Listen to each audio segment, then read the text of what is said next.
नमस्कार दोस्तों, मैं आपका एस्ट्रोलॉजर और गाइड विजय गोयल बोल रहा हूँ। हम सूर्य शनि मुश्तरका सीरीज अभी चल रही है और सूर्य शनि मुश्तरका सीरीज के अंतर्गत आज जो है सेकेंड वीडियो है, पार्ट 2 है। लाल किताब 1941 पेज 254, 255 एंड 256। तो आज मैं इसी वीडियो को आगे बढ़ाता हूँ। सूर्य शनि मुश्तरका के अंदर अगर हम लाल किताब 1952, लाल किताब 1942 वगैरह में पढ़ेंगे तो इसकी मंदी निशानियों की ज़्यादा जिक्र किया गया है और इसकी अच्छी निशानियों पे कम बात की गई है। एक तो ये बात हमेशा में ध्यान रखना चाहिए। और मंदी निशानियों में भी बहुत सारी ऐसे अलग अलग बातें बताई हैं, जैसे बाप कमाए बेटा उजाड़े या बाप कमाए बेटा उड़ाए। तो ये एक मुहावरा यूज़ किया गया है। तो इसमें हम ये कहेंगे कि जब सूर्य शनि मुश्तरका के अंदर राहु केतु दोनों बर्बाद हो जाते हैं, राहु केतु भी मंदा असर देते हैं, तब इस तरह की स्थितियां पैदा होती हैं। इसका एक दूसरा जो मतलब है वो ये है कि नॉर्मली मैंने देखा है कि सूर्य शनि की युति के अंदर जो है पिता जो होता है वो नॉर्मली गवर्नमेंट से रिलेटेड कार्य क्षेत्र में होता है, गवर्नमेंट सर्वेंट होता है किसी भी तरीके से।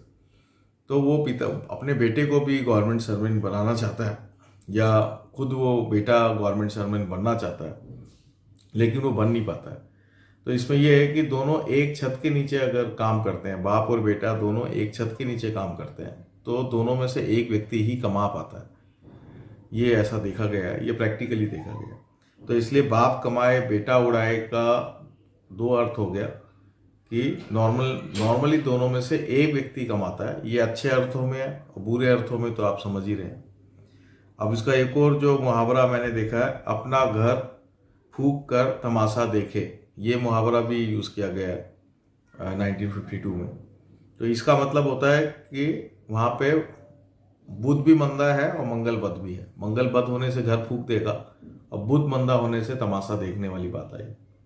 एक और चीज है लट्टू की तरह घूमने वाला, ये मंदा बुध की निशानी है ना। ऐसे व्यक्ति पे जो है विश्वास जल्दी से नहीं कर सकते। तो इस तरह की बातें लाल किताब में लिखी हैं। आज मैं अभी 1941 पे अपन आगे चलते हैं कि आगे क्या लिखा हुआ है। पेज 254 और 255 ले रहा हूँ मैं अभी 1941। इसमें लिखा है, सूर्य देखे शनिचर को। सूर्य अगर शनिचर को देखता है, सन अगर सैटर्न को देखता है, एस्पेक्ट करता है, ये चीज आप समझ लें। तो सन सैटर्न को एस्पेक्ट करने से क्या रिजल्ट आएंगे। देखिए यहाँ पे हम लाल किताब दृष्टियों की बात कर रहे हैं, इस बात का हमेशा ध्यान रखें।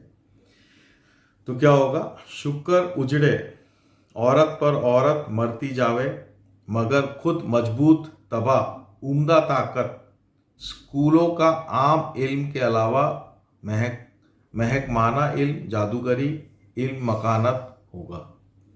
तो शुक्र उजरे का मतलब ये, जब भी सूरज शनिचर को देखेगा तो शुक्र जो है वो बर्बाद हो जाएगा, वीनस डिस्ट्रॉय हो जाएगा। यानी कि जातक की पत्नी की हेल्थ प्रॉब्लम्स आ सकती हैं, पत्नी को लेके बड़े इश्यू हो सकते हैं।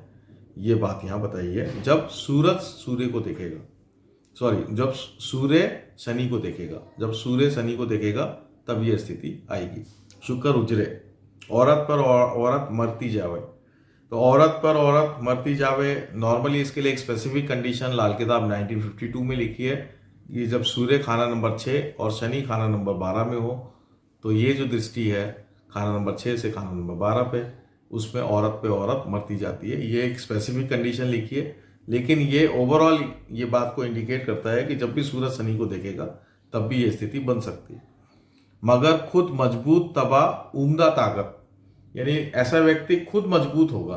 ठीक है, यहाँ पे जो बात बताई है तो समझने की बात है कि यहाँ पे शनि जो है सूर्य का पुत्र है, दोनों में आपस में कोई विचारिक जो है बिल्कुल मतभेद है, आपस में किसी भी प्रकार से मेलजोल नहीं है किसी भी तरीके से।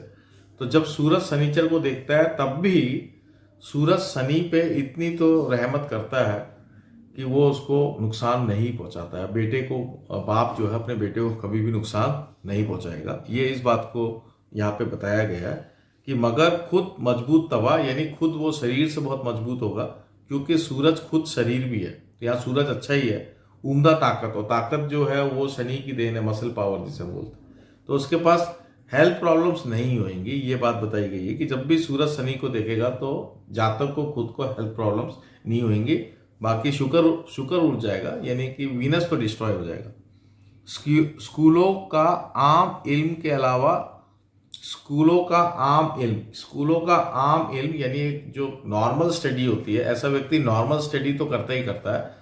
तो ये खाली बुत की निशानी है। खाली बुत के अंदर नॉर्मल स्टडी की बात की गई है। खाली बुत को लाल किताब में हस्तरेखा में भी बताया है कि जो सूर्य की जो माउंट है, यहाँ से जो मरकुरी और सूर्य के माउंट के सेंटर से एक छोटी सी रेखा अगर यहाँ नीचे आती है, बिल्कुल छोटी सी रेखा, तो ऐसा व्यक्ति जो होता है कुछ ना कुछ पढ़ा लिखा होता है ना। स्कूलों का आम इल्म, उसके पास कुछ ना कुछ इल्म तो होगा ही होगा। ये खाली बुत की निशानी है। के अलावा महकमाना इल्म का मतलब एडमिनिस्ट्रेशन। तो ये मैं एडमिनिस्ट्रेशन का मतलब अगेन मैं यही बात कहना चाह रहा हूँ कि नॉर्मली ये एडमिनिस्ट्रेशन का जो ज्ञान है, ये हम इसको नॉर्मली गवर्नमेंट के, मैं तो इसको गवर्नमेंट से ही जोड़ रहा हूँ कि सरकारी पद मिल जाए, सरकारी एडमिनिस्ट्रेशन पद मिल जाए, ये महकमाना इल्म है। ये जब होगा जब जुपिटर अच्छा होना चाहिए। जादूगरी, यानी ऐसा व्यक्ति जादूगरी भी हो करने वाला होगा, यानी इतना इंटेलिजेंट होगा, तो वो भी आपको जादूगरी के लिए भी अन्य ग्रह अच्छे होने चाहिए, खासकर राहु वगैरह अच्छा होना चाहिए, राहु और बुध। इल्म मकानात होंगे। इल्म मकानात का मतलब ऐसा व्यक्ति जो है मकान से संबंधित जो विद्याएं हैं, जैसे सिविल इंजीनियरिंग है, आर्किटेक्ट है, ये सब चीज़ों में भी उसकी बहुत अच्छी पकड़ होएगी। तो अल्टीमेटली जब भी सूर्य शनि को देख रहा है, इस तरह की जब भी कोई मुस्तरखा स्थिति बनती है, तो एजुकेशन के पर्पज से ये बहुत अच्छा है। और ऐसा व्यक्ति एजुकेशन में एक प्रोफेशनल स्टडी लिए हुए होगा, ये बात यहाँ पे बताई है। और खासकर वो प्रोफेशनल स्टडी जो एडमिनिस्ट्रेशन के संबंधित होगी, या फिर ऐसा व्यक्ति जो है मकान से संबंधित होंगे, हाउस से कंस्ट्रक्शन से संबंधित होगी। टाउन प्लानर हो सकता है, सिटी प्लानर हो सकता है, सरकारी पद में हो सकता है, आर्किटेक्ट हो सकता है, ऐसे बहुत सारे पद हैं उसमें हो सकता है। और जादूगरी का मतलब एक बात आपको यहाँ समझनी है कि जादूगरी का एक पॉजिटिव मतलब तो मैजिशियन हो ही है, लेकिन इसका नेगेटिव मतलब ये भी है कि ऐसा व्यक्ति दूसरों को मूर्ख भी बनाने में काबिल होता है। जादूगरी का मतलब सामने वाले को एकदम से चकाचौंध करके और उसको मूर्ख बना देना, ये भी जादूगरी का एक मतलब होता है, वो भी आप हमेशा ध्यान रखें। अब अपन इसका दूसरा एस्पेक्ट पे आ रहे हैं। शनिचर देखे सूरज को, अगर शनि सूरज को देखता है तब क्या होगा? देखो, सूरज शनि का तो हो गया, अब शनि सूरज को देखे तो क्या होगा? शुक्र आबाद होगा, उत्तम फल का होगा, यानी कि यहाँ पे वीनस अच्छा होगा, वीनस डिस्ट्रॉय नहीं होगा, ये बात यहाँ बताइए। क्योंकि वीनस जो है वो शुक्र की आंख है और शुक्र का बहुत खास मित्र है, तो इसलिए यहाँ पे वीनस जो है बच गए, राइट। तो शुक्र उत्तम फल होगा। अगर ये दृष्टि यानी सूरज शनि अगर सूरज को 25% एस्पेक्ट से देखती है, लाल किताब के हिसाब से 25% एस्पेक्ट से देखती है। आप ये 25, 50, 100% एस्पेक्ट जो है मेरे ग्रामर वाला वीडियो देखें तो उसमें मैंने बता रखा है। तो 25% एस्पेक्ट से देखने पे क्या है? इल्म रियायजी मददगार होगा, इल्म रियायजी मददगार होगा, यानी ऐसा व्यक्ति मैथमेटिशियन होगा, ठीक है। तो शनि सूरज को देख रहा है तब भी आदमी के पास एजुकेशन आ रही है, ये देखिए आप। 50% से देखें तो इल्म मकानात शनिचर की चीज़ें से मददगार होगा। तो इल्म मकानात का मतलब यहाँ पे अगेन वही civil engineering, architect, town planner, ये सब हो सकता है। तो अगेन ये 50% दृष्टि के अंदर आ गई। और उसके बाद 100% अगर दृष्टि होती है तो यहाँ पे ये जो पेज मैं पढ़ रहा हूँ, लाल किताब 1941 पेज 255, इसमें कुछ जो है प्रिंटिंग मिस्टेक है, तो इस पर मैंने इसको करेक्शन कर लिया, आप लोग इस पर ध्यान दें।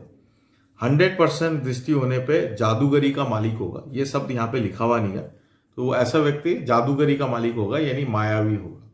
जब 100% दृष्टि होती है तो मायावी होता है ऐसा व्यक्ति, ये बात यहाँ बताई गई है, जादूगरी होती है।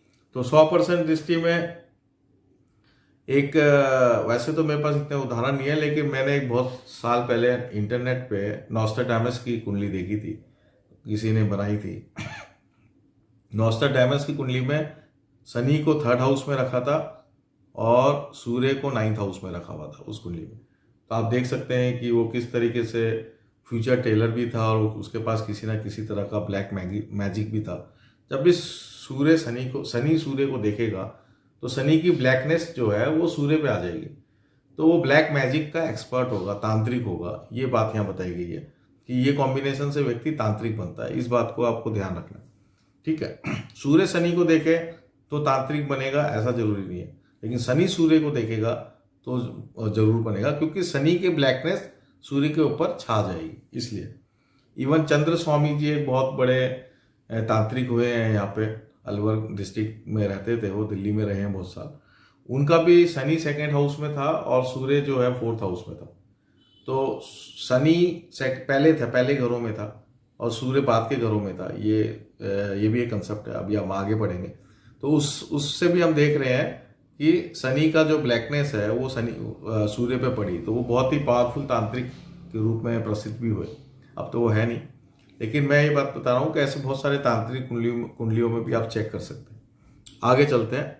शनिचर होवे पहले घर में। अब देखिए ये आ गया ना, यहाँ पे अब मुस्तरका की 2nd पॉइंट आ गया कि शनिचर होवे पहले घर में, यानी कि शनि पहले होवे और सूरज बाद में होए, या 1 to 6 हाउस में शनि हो और 7 to 12 हाउस में सूर्य हो। दोनों केस में ये शनिचर होए पहले घर में। सूरज का असर खराब करता जावे, मगर जाति कमाई में चंद्र मंगल बुध बृहस्पति की मुतलका चीजों का कोई बुरा असर ना होगा। यानी कि सूरज का असर खराब होता जाएगा यहाँ। तो देखिए सूरज का असर खराब होने से हेल्थ प्रॉब्लम्स भी आएंगी, ये बात आप हमेशा ध्यान रखें। और क्योंकि मगर जाति कमाई में चंद्र मंगल बुध बृहस्पति की मुतलका चीजों का कोई बुरा असर नहीं होगा। तो खुद की जो निजी कमाई है, फाइनेंशियली उस आदमी को कोई नुकसान नहीं होगा, क्योंकि वीनस कायम है, वीनस डिस्ट्रॉय नहीं हुआ है। तो वाइफ भी अच्छी रहेगी और वीनस फाइनेंस का भी कारक है, तो लग्जरी फाइनेंस भी उसको मेंटेन रहेगा, वहां पे उसको कोई प्रॉब्लम नहीं है। और चंद्र मंगल बुध बृहस्पति यानी इनसे संबंधित जो कारक चीजें हैं उनसे उसको बेनिफिट होता रहेगा, ठीक है। देखिए जब भी शनि सूर्य को देखेगा तो नॉर्मली मंगल बद की स्थिति बन जाती है, क्योंकि सूर्य डिस्ट्रॉय हो गया तो मंगल बद होगा। तो मंगल बद जब भी होगा तो आग की घटनाएं होंगी। मंगल आग का कारक है, हीट का कारक है, राइट। तो सूर्य, तो इसमें कौन सी चीज है, चंद्र मंगल बुध बृहस्पति। यानी ऐसा व्यक्ति अगर सोना चांदी से रिलेटेड काम करे, सोना चांदी से रिलेटेड ढलाई का काम करे या मेकिंग का काम, ज्वेलरी मेकिंग का काम करे जिसमें आग का यूज हो, फायर का यूज हो, तो वो काम में वो सक्सेस होगा ही होगा, फाइनेंशियली उसको फायदा मिलेगा ही मिलेगा। क्योंकि सोना जो है वो बृहस्पति है, चांदी जो है वो चंद्रमा है, मंगल आग है ना, बुध मेकिंग है। तो ये अल्टीमेटली आपको उससे फायदा होगा। ये बात मैं आपको एक एग्जांपल के तौर पे बता रहा हूँ जो लाल किताब में भी लिखी हुई है। तो सूरज का असर खराब करते जावे, मंगल जाति कमाई में चंद्र मंगल बुध बृहस्पति का मुतल्लका चीजों का कोई बुरा फल ना होगा। शनिचर जब पहले घरों में हो तो सूरज पर स्याही डालेगा, यानी कालिश डालेगा, ब्लैक इंक डालेगा। ऐसी हालत में मकान रिहायशी की जानूबी जनिब पानी का बर्तन मिट्टी का कोरा लेके दबावे, जिसमें चावल और मीठा डाले, मगर अगर हो सके 40-43 दिन तक पानी कायम रखे, यानी बर्तन को सूखने ना देवे। यानी कि देखो इसमें सीधा सीधा उपाय बता दिया कि आप अपने मकान के साउथ पोर्शन के अंदर वहाँ के ज़मीन में एक मिट्टी का बर्तन लें और घड़ा लें, मिट्टी का घड़ा लें ढक्कन वाला, उसमें आप पानी भर दें और पानी भर के और उसमें चावल और मीठा भी डाल दें। चावल जो है वो आपका चंद्रमा का आइटम है, मीठा जो है वो मंगल का आइटम है, मिट्टी का घड़ा जो है वो बुध का आइटम है। उसको आप डाल के ढक के और उसको दबा दें और 40-43 दिन तक उसको वहाँ पे दबा के रखें। उसमें पानी चेक करते रहें और पानी जो है उसको भरते रहे। अगर पानी सूख जाए तो उसमें पानी भरते रहे 43 डेज तक। ये इसका उपाय बताया गया है यहाँ पे कि अगर शनि जब सूरज को देख रहा हो और बहुत ज़्यादा समस्याएं आ रही हो तब ये उपाय बताया गया। आगे चलते हैं। सूरज होवे पहले घर में, अगर जस्ट इसका ऑपोजिट, अगर सूरज पहले घर में होता है तब क्या स्थिति होगी? सूरज पहले घर में हो, शनि बाद के घरों में हो, तो क्या लिखा है? कोई बुरा असर ना होगा, दोनों का अपना अपना और दिया हुआ असर होगा, यानी कि इसका कोई नेगेटिव इम्पैक्ट नहीं होगा, दोनों का अपना अपना और दिया हुआ असर होगा। यानी कि आप जो इंडिविजुअल इफेक्ट्स हैं, शनि और सूर्य के जो इंडिविजुअल हाउस इफेक्ट्स हैं, जो आप मेरे पुराने वीडियो में चेक कर सकते हैं, वो आप सुन ले, वही रिजल्ट इसमें आएगा, दोनों आपस में नहीं मिलेंगे। बस इसमें अपने को यही ध्यान रखना है कि सूरज पहले घर में है, शनि बाद के घर में है, लेकिन दोनों में कोई दृष्टि संबंध नहीं है। अगर दृष्टि संबंध है तो फिर शुक्र उजड़ जाएगा, वीनस डिस्ट्रॉय हो जाएगा। तो ये मैंने आपको आज जो है ये सूरज और शनि के जो दोनों के दृष्टि संबंध पे जो लिखा हुआ है वो मैंने आपको बता दिया। अब मैं जो नेक्स्ट वीडियो में हाउस वाइज रिजल्ट क्या होगा सूर्य शनि का, वो मैं आपको नेक्स्ट वीडियो में बताता हूँ। यहाँ पे मैं इसको यहीं पर ही विराम देता हूँ। धन्यवाद दोस्तों, हैप्पी दिवाली, नमस्ते।